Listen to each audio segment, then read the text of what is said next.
Hey everybody, welcome to the Dr. Pen Australia YouTube channel. In this video, I'm going to be talking about our LED glow wand and touching on a few of the questions that we've been getting asked from customers. Okay, so for those who are unfamiliar, this is our LED glow wand and it's a very handy light therapy device. By comparison, this is our mask. So these two devices technically do the same thing. They both deliver light therapy treatments to you in the comfort of your own home, of course, because you can also get them done in a salon at obviously a higher price.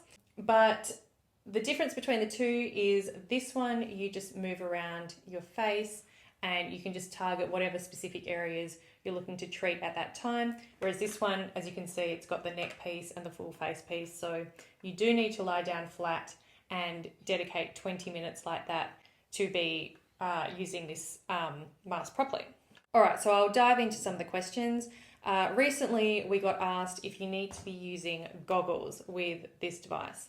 And the answer is probably not, depending how you're using it. So, for example, some people might just like to be using it on their neck, and because this device isn't quite as strong as the mask, you don't really need to be using the goggles because, as you can see, it's only, I'll just turn it on for you. It's only a very small amount of light that you're getting. So by comparison, as you can see, this one is going to be right around your eyes, and there's a lot more light coming out of the mask than there is coming out of the wand. So if you're just using it on your neck, for example, we wouldn't suggest that you would need goggles. In saying that, if you are going to be using it very close under the eyes, for example, or around your cheekbones, then you might like to consider getting a pair of these goggles. We do sell them in our online store if you would like to purchase them, and that way you're just staying on the safe side. So that's the first thing that I wanted to clear up. The other thing that I wanted to talk about is we get lots of people ask us if they need to use a product with the wand. And again, it depends how you're using it, because we do have an option on the wand that is specifically for product absorption. So I'll just find it for you. See this pink flashing setting here? This one here is for product absorption. This option is great if you are trying to improve the performance of your vitamin C or whatever kind of product that you have on your skin. We recommend using the flashing light option. And I think that is option 6. It will be in your guide if you want to double check that. And so if you do want to use that option, all you have to do is press the LED SEL button, which is underneath the power button, and you just click your way through until you find the pink flashing light option.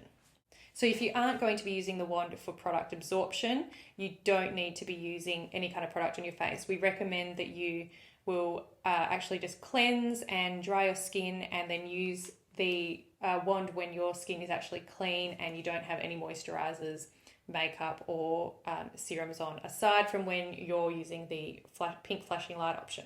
Another question we get is how to actually use it. So we do have a demonstration video on our YouTube channel that you can look at, but for those tuning into this one and for those who are still confused, I'll just run through it with you now. Say for example, I want to use the red light. So the red light is typically for anti-aging, and I'm just going to put it on level 3. Obviously I would have cleansed my face. I have makeup on now, so this is just a demonstration. But you just move the device around the areas that you would like to treat. So if I'm going to be targeting my neck, I would simply just keep moving it around. And remember that this product has a timer in it, so it would automatically flick off after 10 minutes. If you do want to use it longer, that's fine. So just move it around. If I wanted to move it up here, I would just simply do that. You don't need to be holding it down on areas. We get people say to us that they maybe feel a little bit of discomfort when they use this. It feels a little bit hot. It will feel warm, but usually if you're feeling like it's too hot on your skin, it's because you've left it pressing onto the one spot for too long. So this isn't designed to be just sitting on your face like the mask. The mask will just obviously sit over the top of your whole face and you won't have to move it at all. This one is a completely different device, so you will need to be moving it a whole round. It's not meant to be just sitting on your face like that.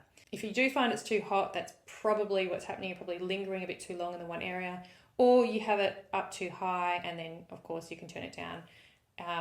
Everyone's a little bit different, so some people might be able to handle the higher settings and some might have to use it on a lower setting. Another common question we receive is how often can you use the wand? And you can use it nightly, that's perfectly fine. As I mentioned, it will turn off after 10 minutes. If you'd like to use it longer, you just have to simply turn it back on again. Finally, we also get asked if our mask and wand are as strong or as effective as salon treatments. And the answer is that they aren't quite as strong. You are obviously going to be getting, a much bigger, more powerful machine when you're in a skincare clinic than what you're going to be getting from a home device. But the beauty of the home devices is they're convenient. You don't have to physically go to a salon. You can do it in the comfort of your own home. And obviously they are much more cost effective. Basically, they're really great if you want to do a top-up treatment, or if you just want to do really regular treatments from home in place of maybe, the one or two that you might be doing a week or a month from a skincare salon. All right, so hopefully that answers some of your questions. If you do have any further questions that I might have missed, please pop them in the comment section below. I'd also really love it if you would consider subscribing to our channel. And if you did enjoy this video, would also really love it if you gave me a thumbs up. Thank you so much for tuning in, and we'll see you in the next video.